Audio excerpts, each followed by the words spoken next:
say that gun violence is a sea fed by many rivers. Well, I put forward a plan to dam up some of those streams. You can count on me to be a partner in that effort. And I have the U.S. Attorney, United States Attorney General here with me today. And we put together a comprehensive strategy to combat gun crime in cities like New York, Philadelphia, Atlanta, and many other cities, San Francisco. First, we want to crack down on the flow of firearms used to commit violence. That includes taking on and shutting down rogue gun dealers. It's about doing background checks, as well as outright selling, making sure that people who are not allowed to have a gun don't get the gun in the first place. And again, for any of the press listening, this doesn't violate anybody's Second Amendment right. There's no violation of a Second Amendment right. We talk like there's no amendment that's absolute. When the amendment was passed, it didn't say anybody can own a gun and any kind of gun and any kind of weapon. You couldn't buy a cannon when this amendment was passed. And so no reason why you should be able to buy certain assault weapons, but that's another issue. And look, one of the things that we focused on, the Attorney General and I, and we're getting to the point where I think we're going to be able to have a real impact on it, includes going after ghost guns. Ghost guns are the guns everyone in this room knows that can be purchased in parts, assembled at home, no serial number, and can't be traced. And they're as deadly as any other weapon out there. But the fact is, they are out there. And, this spring, the Justice Department will issue a final rule to regulate these so-called ghost guns.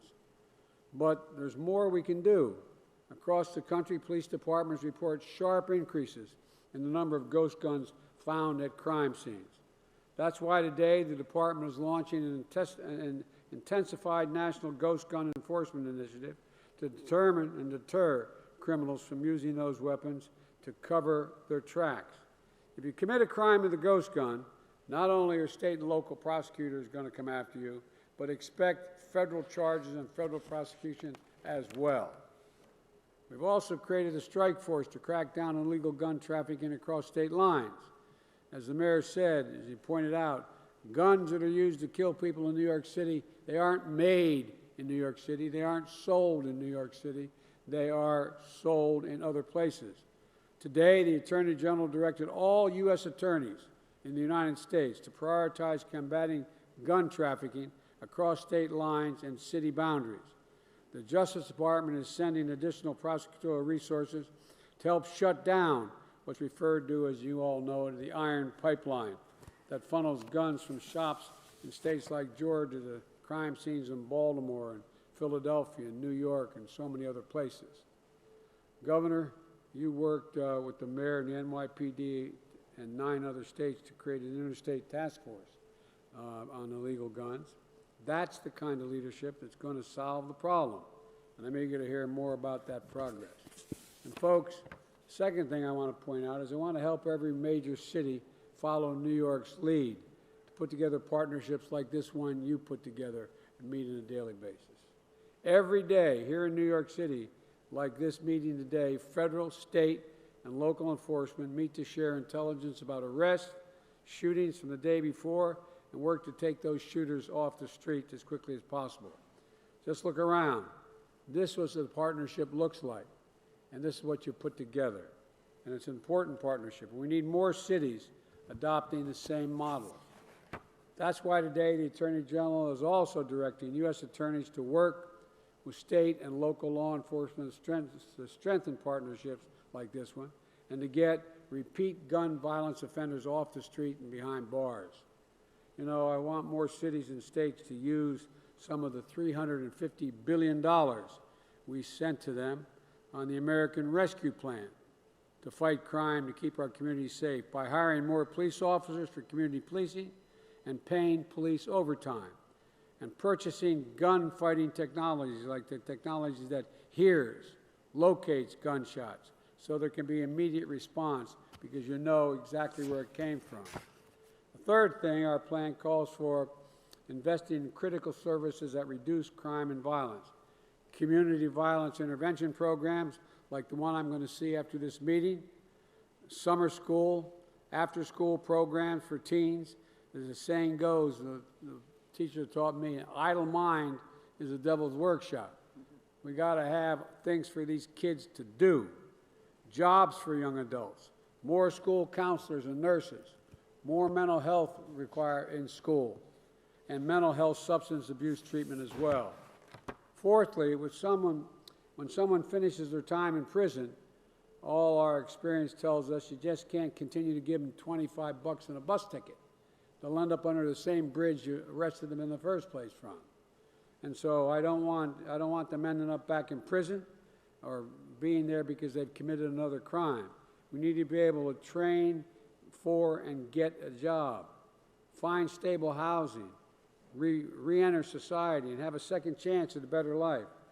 My Department of Labor is funding programs to help formerly incarcerated individuals, including young adults, receive the education and training they need and then connect them to quality jobs. I'll keep doing everything in my power to make sure the communities are safer, but Congress needs to do its part too. Pass universal background checks, ban assault weapons and high-capacity magazines, close loopholes that keep out of the hands of domestic abusers weapons, repeal the liability shield for gun manufacturers. Imagine had we had a liability, they're the only industry in America that is exempted from being able to be sued by the public. Only one. Imagine had that been the way with cigarette manufacturers. Where the heck would we be?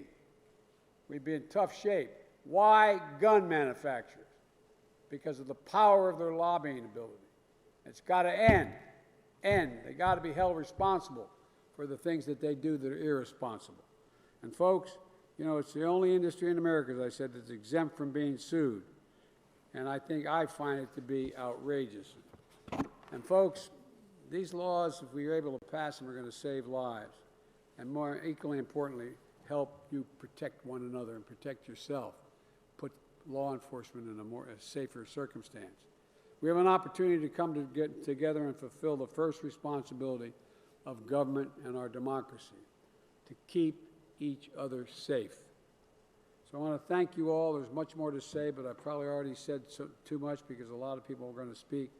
But let's get this done. Let's get this done. And God bless the men and women who put their lives in line every single day to keep our communities safe. Now I'm going to turn it over, with your permission, to the Attorney General Garland. General? Thank you, President Biden. As the President said, the Justice Department is doubling down on the fight to protect our communities from violent crime and from the gun violence that often drives it. But we are not doing this work alone. As the President also said, what you see in this room represents the core of our efforts, our partnerships, which are essential to success in disrupting violent crime. Yesterday, when the President and I spoke with the Mayor on the telephone, the Mayor talked about the importance of the excellent cooperation he is seeing between the city, state, and federal law enforcement agencies who are represented here. At the Justice Department, we know that the best anti-violent crime strategies are tailored to the needs of and are developed by and in partnership with individual communities.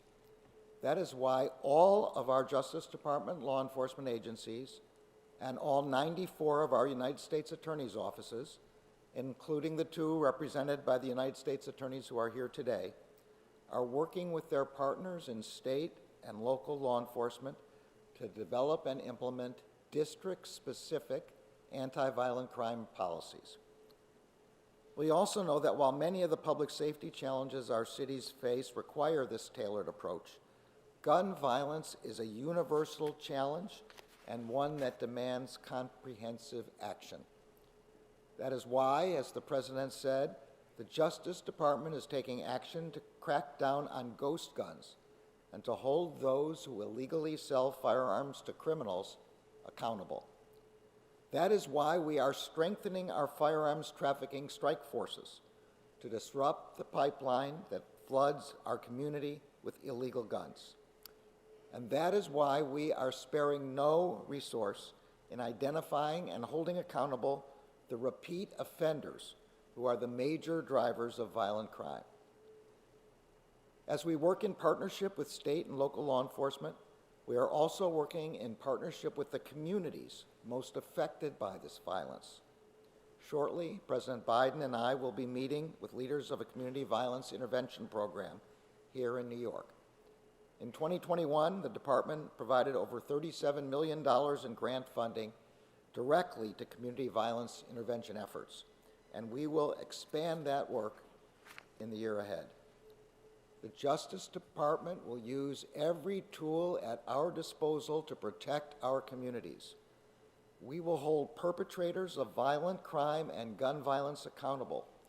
We will work alongside the communities most affected by that violence, and we will work together to build the public trust that is essential to public safety. Before I close, I want to note that in times of crises, both large and small, the American people look to law enforcement to help. And every day, officers, like those who are with us here, answer the call without hesitation, despite the difficulty and the danger. They show up and they put their lives on the line. That is what Detective Jason Rivera and Detective Wilbert Mora did. There are no words I can offer that could capture their bravery or the pain that has been inflicted on their loved ones. What I can say is that at the Department of Justice, we will seek to honor Detectives Rivera and Mora in the work we do to help keep our law enforcement officers safe as we work to keep our communities safe. I'll now turn the program over to Mayor Adams. Thank you. Thank you so much, Attorney General and Mr. President. It's really good seeing you. And how did we get here? When I was in Washington, D.C., we were in a meeting, and the President pulled me into the Oval Office. And after asking what could he do for the city and our desire to deal with violence, I had a brief nod, and I was about to walk out. And he grabbed me by my arm and turned me around and looked into my eyes. And he says, "Eric, what can we do?" And I told him the help we needed. And I asked him several things, but two of them was, one, to come to New York and to speak with our city, state, and federal law enforcement personnel so we could have a 9/11 response to this violence. We came together as a country when international terrorists decided to change our way of life, and we responded. And the response was the same by this president. In August, this room came together, some of the finest men and women in law enforcement, and they meet every day to zero in on the violence that is attempting to take our way of life. And I thank you for your response, and Mr. President, I thank you for your response. And then I asked him to go on the ground, because it's about intervention and prevention. And prevention are the long-term things we need to do. I asked him to go on the ground with us to meet the crisis management teams, the everyday people who are doing the hard work in alignment with the police department. And today, we're going out to Queensbridge and meet that team, where a young man named Kay Bain is using his skills to bring down violence. And in his area, we saw 0 homicides for a period of time. But it was not only because of what he did, it was because of what D.A. Katz did to partner with him by bringing down those known violent offenders. That's the combination we need. And I'm biased, Mr. President, because I have some of the best congressional delegations here in New York. Joining us today, we have the Dean of the delegation that's here, Congressman Nadler. We have Congressman Hakeem Jeffries, Congresswoman Grace Mean, Congressman Tom Suozzi, and we have the top Attorney General anywhere in this country, and Attorney General Letitia James, And as you indicated, we have two of the best U.S. attorneys in the Southern and Eastern District that's here with us. We were so proud to meet with them yesterday, but also a district attorney team. As we see here, Katz, Darcel Clark, McMahon, out in Staten Island, and D.A. Braggs. A real concerted and combined effort to get this done. And then I think about Congressman Espaillat. In his district, where the two officers were slain, but also in his district was where an 11-month-old baby was shot while sitting by her mother. Also in his district was where a 19-year-old child working in Burger King was shot and killed. And he was on the ground for each one of those incidents, standing with me as we fought against this violence. The police commissioner and I are dedicated and committed to turning this around. I made the best choice anyone can make in picking a police commissioner. She's the right person at the right time to do the right job, and I'm proud to serve with her. We know how important this is. Yesterday, we gathered at St. Patrick's Cathedral in mourning. Today, here at One Police Plaza, where I walked across that stage as a captain, we're here in solidarity to deal with the issue of violence that has become pervasive in not only New York City, but in the cities across America. And I want to thank all of you for joining me as we pursue this fight to make sure the stain of violence does not destroy our communities. And U.S. Attorney General Garland, I appreciate your commitment and dedication in living up to the promise that was done with your team as we sat in the room with Ambassador Susan Wright and sitting there with the president and other mayors across the city as we deal with this issue. The president is here because he knows what the American people want: justice, safety, and prosperity, and they deserve every bit of it. And he wants to end the gun violence in our city and in our country, and a future built on equality and opportunity, because the lack of the two feeds the gun violence that we are seeing.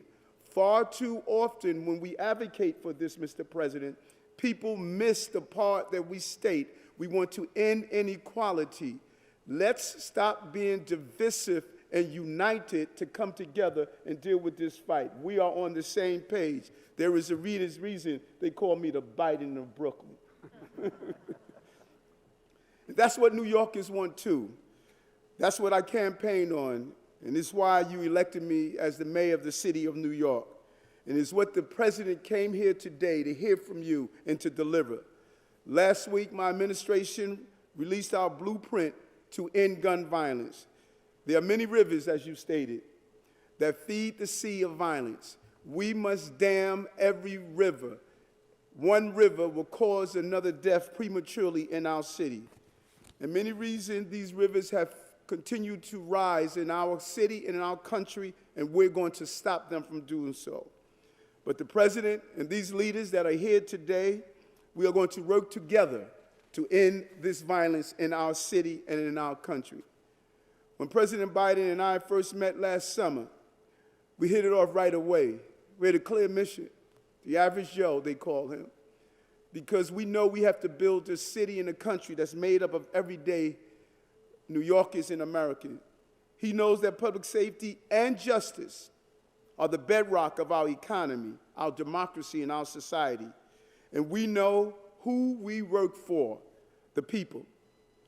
And that includes the dishwasher, people who wear coveralls, aprons, scrubs, and hard hats, the everyday people who just want to provide for their families and one day go from being a dishwasher, a mailroom attendant, and become a mayor of the city of New York.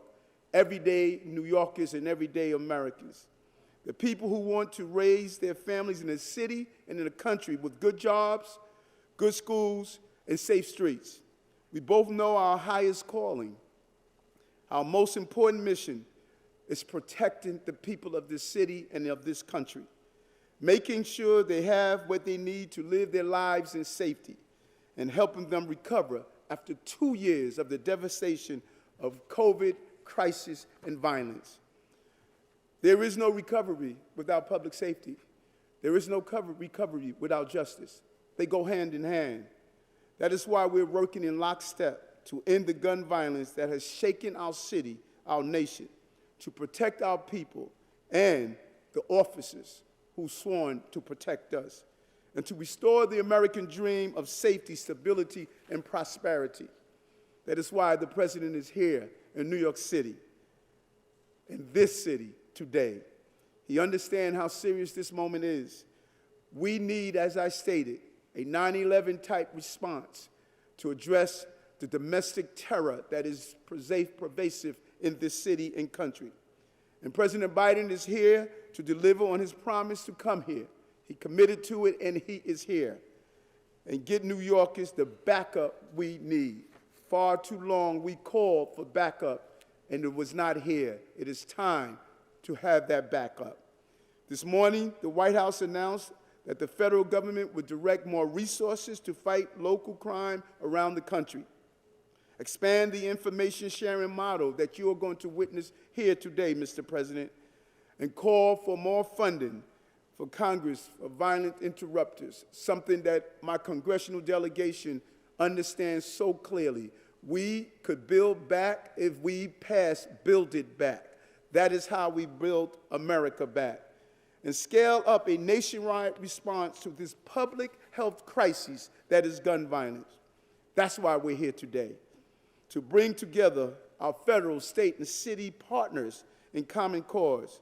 We're going to stop gun trafficking from coming into our city, get illegal guns off the streets, and lock up those who carry them, and make sure that they don't leave prison or jails without the opportunities they need, so they don't have a revolving door of crime in our city and country. We're going to provide funding for cities and states to put more police officers in the places we need them, invest in community violence prevention and intervention programs, and change our laws to prevent crime and save lives, and do it in a way that we can disagree without being disagreeable, because we are in this fight together. We're going to break and destroy the iron pipeline that allows southern states in this country to produce weapons that end up on the streets and take the lives of our police officers, Mora and Rivera. And I want to, again, take my hat off to Officer Summit, who protected countless numbers of New Yorkers and responding police officers by taking the appropriate action to end the threat that we were facing. We're going to dam those rivers of violence and address the sources of those violence. It's about more than fighting crime.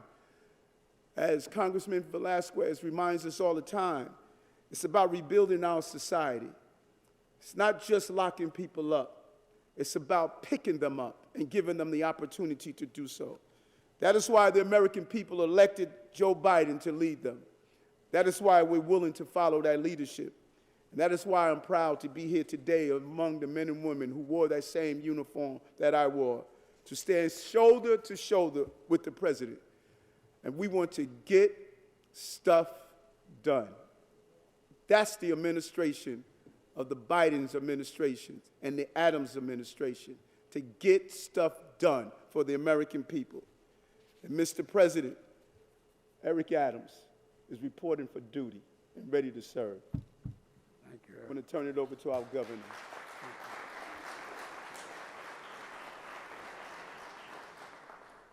Thank you, Mr. President, for participating here today. I don't know if this is on. Is that on?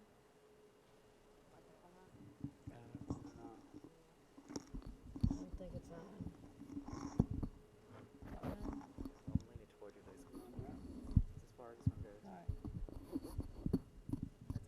Is that on? Yep.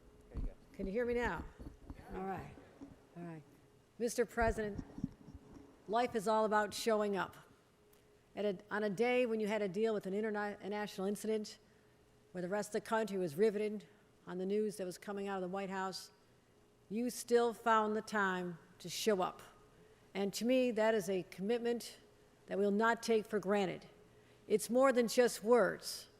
It's a sign of your desire to really be a partner with all of us, as I am with the Mayor of New York and with our district attorneys and the New York State Police and the NYPD, who I said today, it is so refreshing not to see you sitting there with tears in our eyes in St. Patrick's Cathedral, as we have been doing far too often. So, Commissioner, I want to thank you for leading an incredible team. I'm proud of my team at the state level. We also have other state partners. We have our great Attorney General. Letitia James is here.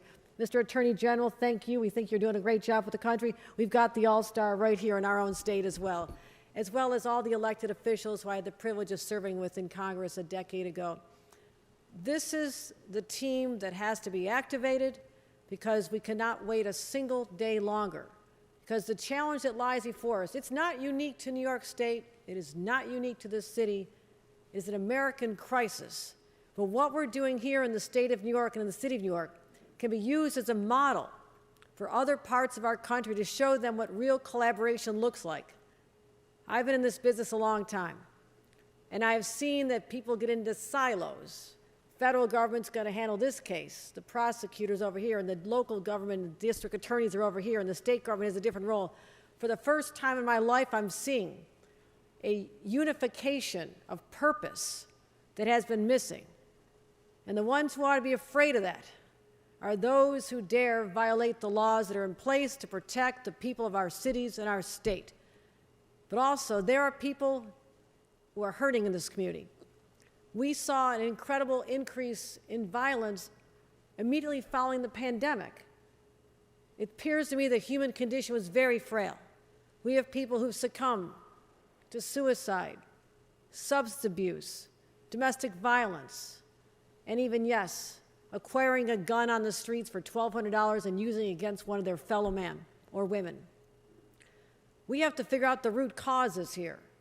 And that is why in my budget, I not only tripled the amount of money to support our law enforcement activities and community policing, but tripled the amount of money being spent on the exact kind of programs we're all talking about here, is figuring out what is happening when young people are faced with that decision that's going to affect them for the rest of their lives. Do I stay on the straight and narrow, or do I succumb to the streets?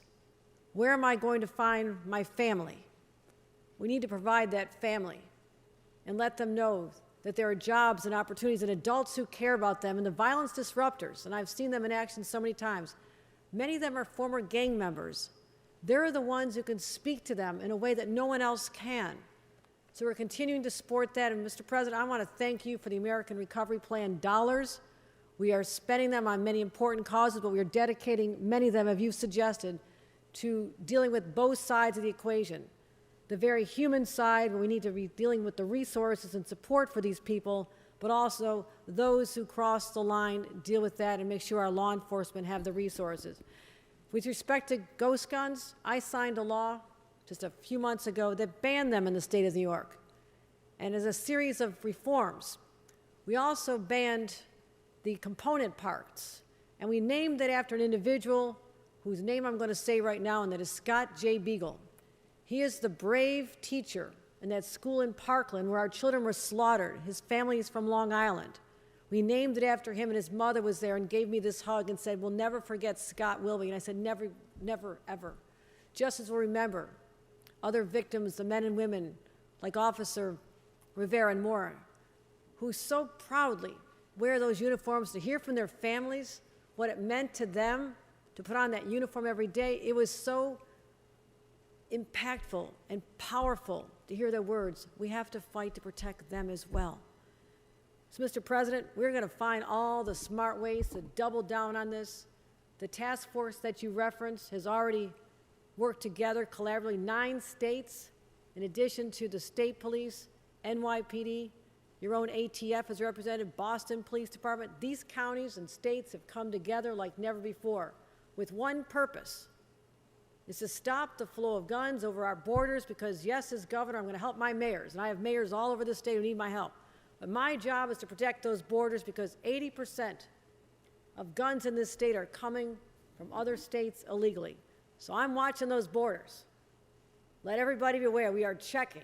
We're out there, we're checking the people who are putting guns in their trunks in gun shows in Pennsylvania, heading north and ending up in Manhattan, Brooklyn, the Bronx, Queens, Staten Island.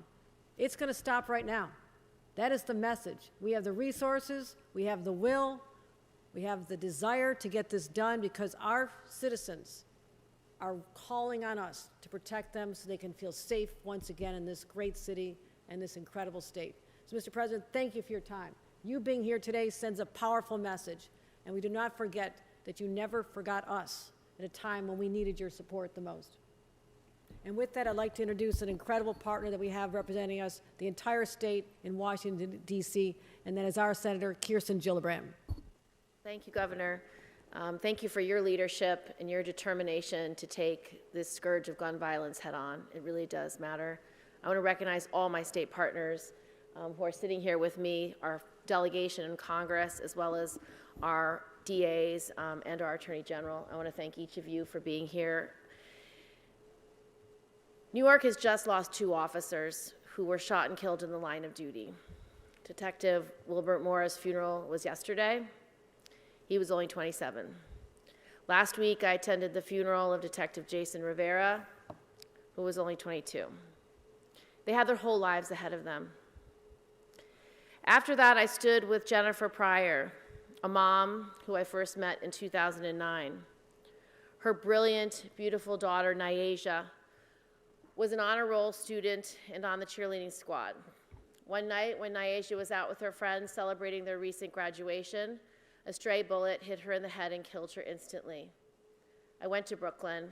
I met her family. I met her classmates. Losing a child that young is really hard. It's hard for the community, and it's hard for everyone.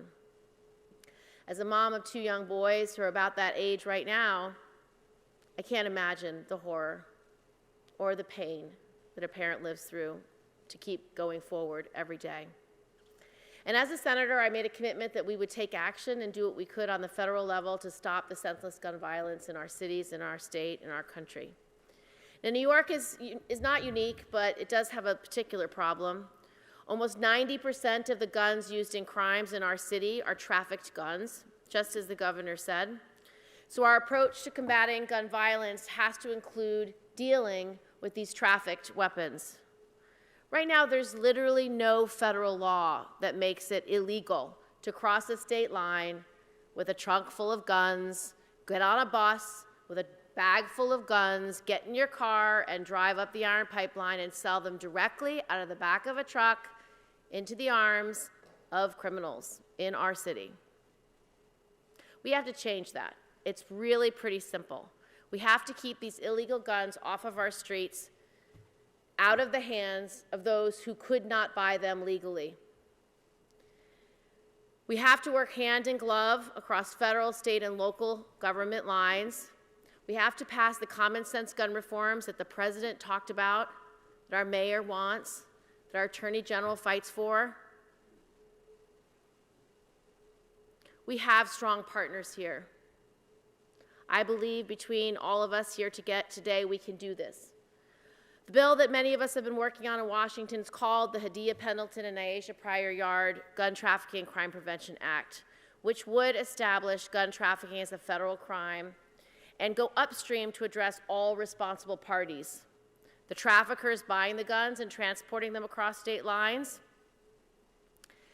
the gun dealers who knowingly facilitate or recklessly disregard the warning signs of gun trafficking, and the kingpins and organizers who plan the trafficking. When similar legislation was brought up in 2013 for a vote, it got 58 votes. You know, in the Senate, we have to get 60. It was the closest we got to any common sense gun reform. This is a gun that this is a bill that Commissioner Kelly helped me write.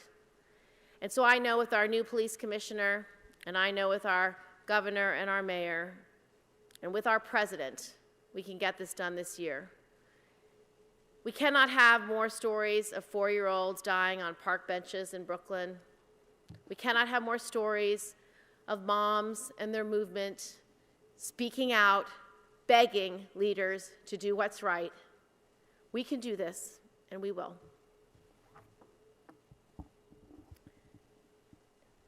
Now I'd like to introduce Hakeem Jeffries.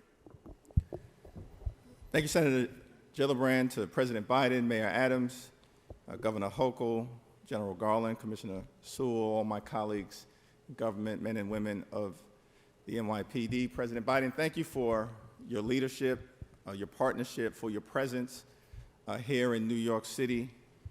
We believe the greatest city in the world, with apologies to Wilmington, Delaware. But every great city, of course, has challenges, and the stunning rise in gun violence is a major challenge for us to address. But we recognize, as you have indicated, it's a national challenge. If you think about the dynamic that we are confronting here in America, we have 4% of the world's population, but 40% of the world's guns. That means there are more than 300 million guns circulating in the United States of America. And many of those guns, such as the one used to strike down two heroes, Detective Rivera and Detective Mora, are weapons of war. They're not used to hunt deer, they're used to hunt human beings. That's not acceptable. Many of those guns too easily fall into the hands of violent individuals in far too many communities, such as many that I represent in central Brooklyn and across America. That's not acceptable, and far too many of those guns are illegally trafficked from other places into this great metropolis. That's not acceptable. So it's an all-hands-on-deck approach that will require tremendous leadership, as is being provided by our president, our governor, and our mayor, and our congressional delegation at all levels of government, city, state, and federal. And the congressional delegation in the House, Representatives Velasquez, Nadler, Espaillat, Meng, Swazi, and others, we stand ready to partner with you to get done what needs to happen to deal with this gun violence scourge with the fierce urgency of now, to make sure that we balance the interests of public safety and that important American principle of liberty and justice for all, and invest in communities that have traditionally been left behind to create opportunity in every single zip code. A tough moment for us in the city, but we're a resilient community, a resilient city, a resilient country. You can knock us down, but never knock us out, and together we will get this done. Thank you for your leadership, Mr. President. I now yield to my good friend, whose district we are in, here in Lower Manhattan, Congresswoman Nydia Velasquez.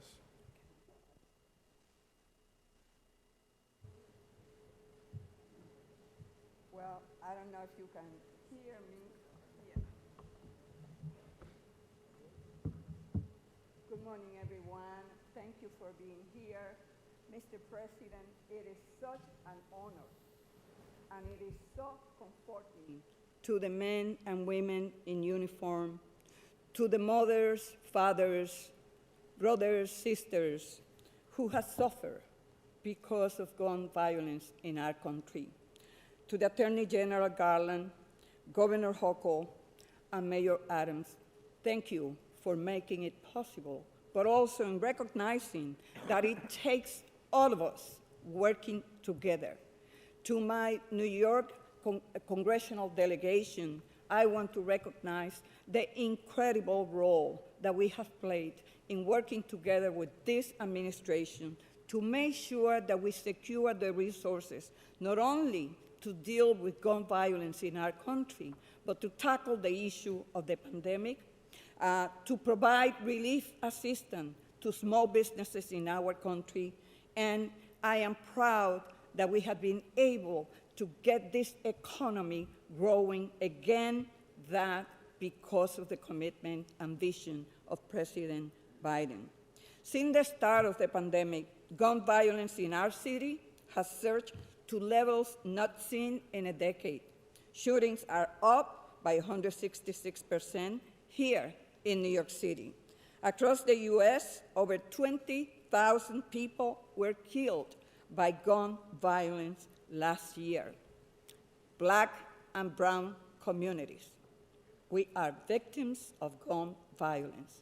It takes us also, because we are on the ground. We know what works and what doesn't work. We got the expertise, and we need to use all those grassroots community organizations who understand the dynamics that play into gun violence in our country. So these statistics are not just numbers. Each represents a lost member of our communities. We must recognize that mobilizing community-based resources, job opportunities, and early intervention are key to protecting our youth from gun violence. We must also, once and for all, crack down on the iron pipeline of illegal guns being funneled into states like New York. This is just not a public safety issue, but one that requires partnerships with healthcare institutions, schools, job-creating programs, churches, as Hakeem Jeffrey just said. We are all hands on deck. This is how we're going to tackle this issue. And I want to recognize Los Sures anti-violence program in North Brooklyn, working with NYCHA, New York City Housing Public Authority, and they are working to stem the gun violence issue in public housing. They have been successful. It is proven. It can work. Let's do it. Thank you.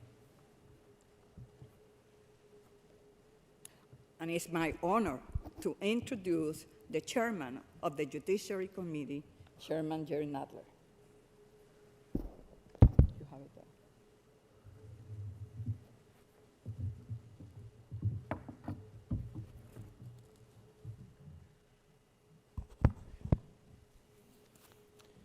Well, thank you very much.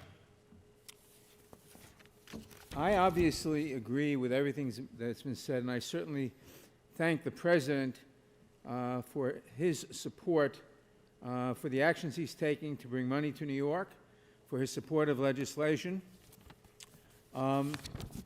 in order to solve this problem. You know, it is said that by the NRA, and I remember in 2004 when we passed, when a Republican Congress passed that bill to exempt gun manufacturers from lawsuits because they were being sued on the model of the tobacco companies who had been sued for falsifying the information about the toxicity of their product. And they managed to pass this legislation, which is still on the books. And the President, who was then a senator, was instrumental in 1994 in getting the assault weapons ban passed. But it was a 10-year bill, and it was allowed to expire in 2004, and I wish we could get it back. The legislation that we have passed in Congress is wholly inadequate. Now, the Judiciary Committee has passed, the House has passed two bills, H.R. 8, which requires a background check on every gun or transfer with limited exceptions, such as family members. We passed the Enhanced Background Checks Act of 2021 last March, which addresses the Charleston loophole in background check procedures. This loophole is that when an individual attempts to purchase a firearm from a licensed dealer, the FBI has 3 days to complete a background check, and if the background check isn't completed in 3 days, he gets the gun, even if the background check would come back in 4 or 5 days and say that this person is a dangerous person to have the gun. So we passed the Enhanced Background Checks Act of 2021, which addresses this deficiency by providing the FBI additional time to complete background checks, gives notice to the FBI about which cases need to be prioritized for review.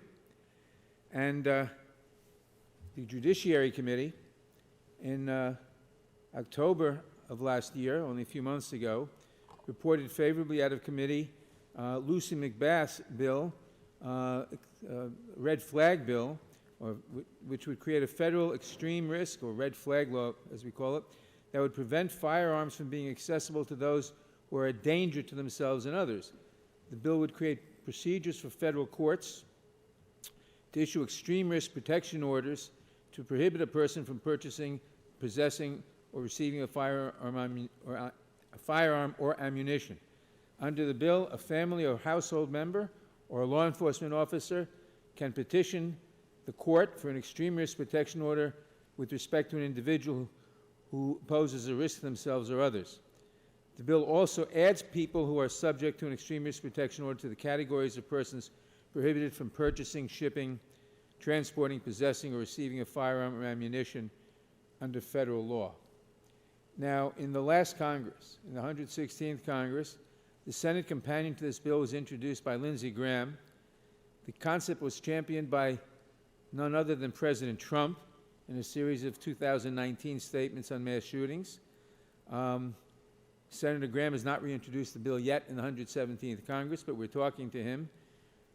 Leadership has expressed support, given its bipartisan origins and outreach by Representative McBath and others, by committee staff. The bill, we hope, will find Republican support of the House floor, and I believe that this bill is the best hope for legislative action on gun violence in what remains of this Congress. Now, of course, this is wholly inadequate, and that's why everything the President is talking about and the Attorney General is talking about doing by executive order, which should be law, but we haven't been able to make it law, should be done by executive order, and hopefully, eventually by law.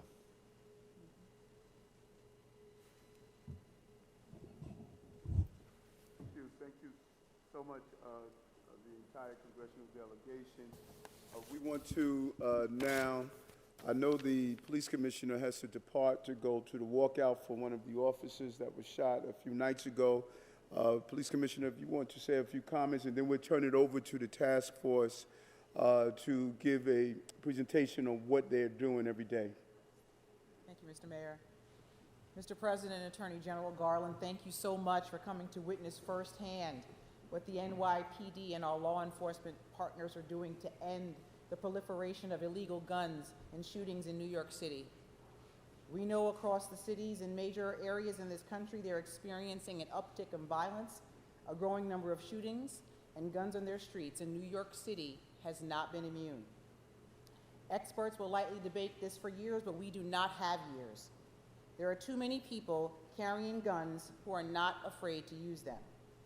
Our officers are out there engaging, and they are doing what literally is the most dangerous thing a police officer can do. They are taking guns out of the hands of criminals on our streets, and our officers are paying a heavy price for it. It cannot be overstated that since the beginning of the year, we have had 6 of our own officers shot, and tragically 2 of them killed. And Mr. President and Attorney General Garland, I want to thank you for your outpouring of support and your condolences during this time, during the loss of our members. It's sincerely appreciated. In fact, again, as the mayor said, we have to excuse ourselves because a little bit of good news, one of our officers is being released from the hospital today, so we're going to head over there. Despite a record number of gun arrests and seizures by the police, the communities and our citizens continue to pay a horrific price. We've seen our citizens suffer from this violence. Bystanders, unintended targets, babies, and people simply trying to do their jobs. We know this violence is not acceptable against our citizens or our police officers, and we know that it has to be stopped. And we know that it starts here in the NYPD with action. That is why the Gun Violence Strategies Partnership was started. What you are seeing here today, Mr. President, is every component of law enforcement in New York literally at the table. This morning, we're going to do what this group does every day. We're going to go over the shootings, the suspects, the guns, the shell casings, the facts to connect the dots. They will go around the table. We're going to use every tool, talent, and resource available through every agency to focus on the very few who are responsible for the largest number of shootings in our city. And we intend to use every legal tool at our disposal to remove them from our communities. This is about the life of a city, but it's also about the lives of the people who make up this city. And together, with this partnership, we know that we will not fail. It's an extraordinary meeting. I've been a part of it. These are truly professionals. And I want to turn it over to Deputy Commissioner Chauncey Parker, who's basically like the quarterback of this team. Before that, you do that, Deputy Commissioner, since this is sensitive information, I think at this time, we're going to ask the press to depart because this is sensitive information that is shared. And so if personnel could help us clear